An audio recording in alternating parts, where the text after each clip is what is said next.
امپراتوری عثمانی یکی از بزرگترین و قدرتمندترین امپراتوری‌های تاریخ جهان بود که برای قرن‌ها به بخش عمده‌ای از خاورمیانه، شمال آفریقا و جنوب شرق اروپا حکومت می‌کرد.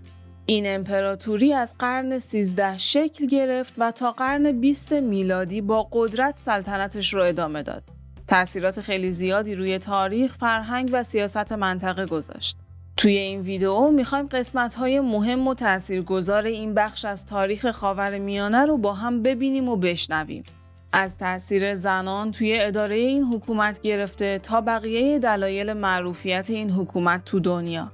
تا انتهای ویدیو همراه من باشین، کانال رو سابسکرایب کنید و زنگوله کنارش رو روشن کنید تا از ویدیوهای بعدی جا نمونید. توی شروع سلسله عثمانی شخصی رو داریم به اسم عثمان غازی یا همون عثمان یکم، بنیانگذار سلسله عثمانی. از زندگی خود عثمان یکم اطلاعات زیادی وجود نداره. تنها چیزی که مشخصه اینه که اون پسر شخصی به اسم ارطغرل و نوه سلیمان شاه بود. ارطغرل شهری به اسم سوگوت رو تصرف میکنه و با قبیلش اونجا زندگی میکرده که بعد از فوتش پسرش عثمان جانشینش میشه و اون به اصطلاح بیگ کوچیکی که توش حکومت میکرد رفته رفته تبدیل به یه امپراتوری بزرگ میشه و اسم این امپراتوری به خاطر اسم مؤسسش میشه امپراتوری عثمانی. عثمان و جانشینانش با بکارگیری تاکتیک‌های جنگی پیشرفته و منحصر به فردشون و جذب نیروهای محلی به سرعت قلمروشون رو توی منطقه گسترش دادن و سوگوت شد اولین پایتخت عثمانی. این امپراتوری تو قرن 14 میلادی به یکی از قدرت‌های برتر منطقه تبدیل شد و این گسترش قلمرو و پیشرفتشون تو جنبه‌های مختلف تو قرن 16 میلادی وقتی که سلیمان قانونی سلطان عثمانی بود به اوج خودش رسید. سلیمان تو سال 1520 میلادی به عنوان دهمین امپراتور عثمانی به سلطنت رسید و تا لحظه مرگش یعنی 1566 حکومت کرد. یعنی طولانی ترین حکومت توی تاریخ عثمانی. سلطان سلیمان تغییرات بزرگی توی سبک سلطنت عثمانی ایجاد کرد. یکی از مهمترین تغییراتش این بود که سیستم قضایی عثمانی رو از اول بازسازی کرد. به خاطر همین بهش لقب قانونی رو دادن و شد سلطان سلیمان قانونی. مجلس نمایندگان ایالات متحده آمریکا هم سلیمان رو به عنوان یکی از 23 شخصیت برجسته جهان تو قانونگذاری میدونن و به همین خاطر اونها هم بهش لقب محتشم رو دادن. خود سلیمان زرگر خیلی ماهری بود و در کنارش شعر هم میگفت. مسائل مربوط به هنر، ادبیات و معماری امپراتوری عثمانی رو به دلیل علاقه شخصی خودش و البته استعدادی که توی بعضی از این زمینه‌ها داشت، خودش شخصاً سرپرستی می‌کرد و به 5 زبان هم مسلط بود. علاوه بر تمام اینها به مهارتش توی چیدن استراتژی‌های جنگی و حکومتداری هم معروف بود. سلیمان بعد از تمام این تغییرات سنت‌ها و رسوم عثمانی رو هم زیر پا گذاشت و با کنیزی از حرمسرا به اسم الکساندرا ازدواج کرد. الکساندرا بعد از ازدواج اسمش به خرم تغییر کرد و چون حالا ملکه عثمانی شده بود سلیمان بهش لقب سلطان داد. دسیسه چینی‌های خرم سلطان در مقام ملکه دربار و نفوذ و سلطه‌ای که به سلیمان داشت باعث معروفیت و موندگاریش توی تاریخ شد. پسرشون سلیم دوم بعد از مرگ سلیمان تو سال 1566 و بعد از 46 سال زمامداری پدرش به جای اون به تخت سلطنت نشست. ولی در واقع خرم سلطان اولین زن قدرتمند دربار سلیمان نبود. اولین لقب رسمی که توی دوران عثمانی به یک زن داده شد لقب والد سلطان بود. والد سلطان مادر سلطان سلیمان اولین زن قدرتمند و اختیاردار عثمانی به حساب میاد. اون حتی اجازه شرکت تو جلسات دیوان رو داشت و این در صورتیه که تا قبل از اون هیچ زنی حتی حق دونستن مسائل حکومت رو هم نداشت. بعد از اون خرم سلطان جانشینش شد و هم حرمسرا رو اداره میکرد هم به اندازه‌ای روی سلطان سلیمان تأثیر داشت که باعث شد بین بعضی از کشورها حکومت عثمانی به حکومت زنان معروف بشه. خرم اینقدر نقش پررنگی تو زمان سلطنت سلیمان تو اداره حکومت داشت که میگن گاهن وزیرها رو و حتی جانشین سلطان رو هم اون انتخاب میکرد. سلیمان فتوحات زیادی تو دوران سلطنتش داشت. اولین جنگش حمله به اروپا بود که نتیجه اون شد فتح بلگراد که خودش یکی از مهمترین اتفاقات تاریخ اروپا بود. تو جنگ‌های بعدی رد پای شوالیه‌های هاسپیتاله و جزیره رودس هم وجود داره که بعداً مفصل در موردشون ویدئو داریم قطعاً. با پادشاه ایران هم تفاهم‌نامه‌ای امضا کرد که طبق اون شاه طهماسب باید فتوحات سلیمان تا اون لحظه رو میپذیرفت و در ازای اون سلیمان به ایرانی‌ها اجازه میداد برای زیارت به مکه و مدینه و عراق برن که اون موقع از مناطقی بود که سلیمان تحت سلطه خودش درآورده بود.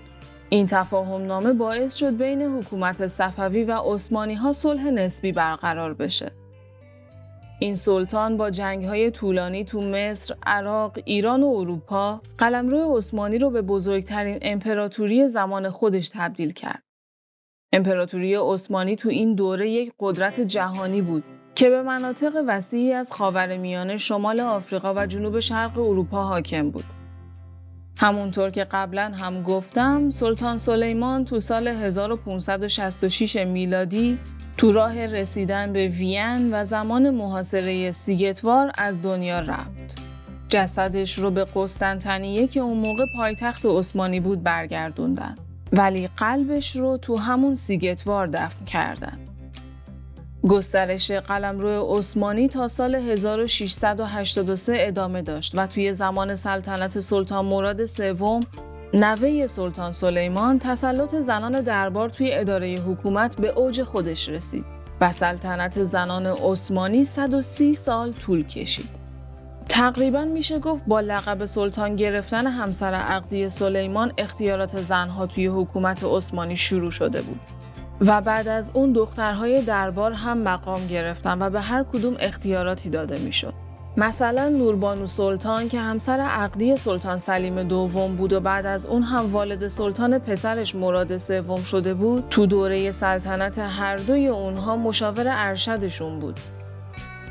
این سلطنت زنان تا جایی پیش رفت که همسر سلطان احمد یکم یعنی ماهپیکر سلطان سالها نایب السلطنه فرزندانش بود و دیگه بعد از اون بود که کم کم این سلطنت از زنان گرفته شد و شرایط عثمانی به روال قبل برگشت.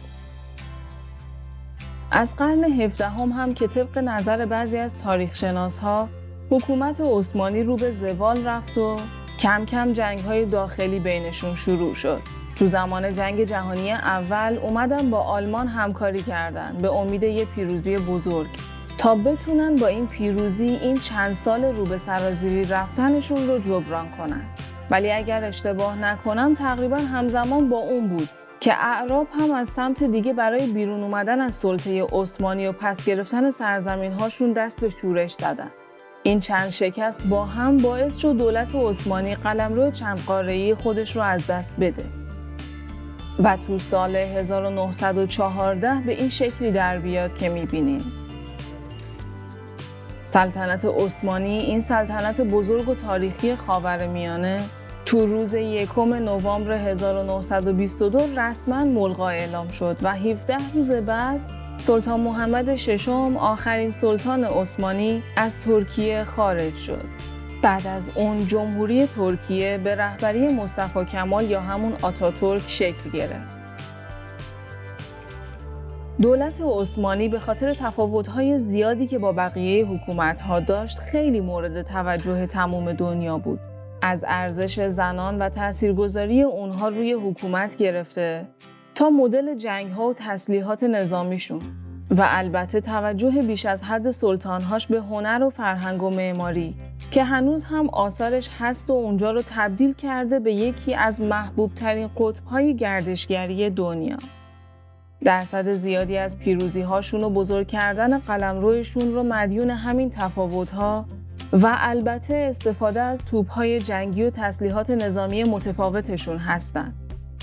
ولی بالاخره پرونده این سلطنت هم مثل بقیه حکومت‌ها بسته شد و فقط هنر و خاطراتشون ازشون بجا مونده و یک کشور زیبا که بعد از اون همه فراز و نشیب و بالا و پایین الان یکی از محبوب ترین قطب‌های گردشگری خاورمیانه به حساب میاد. ممنونم که تا انتهای این ویدیو همراه من بودین.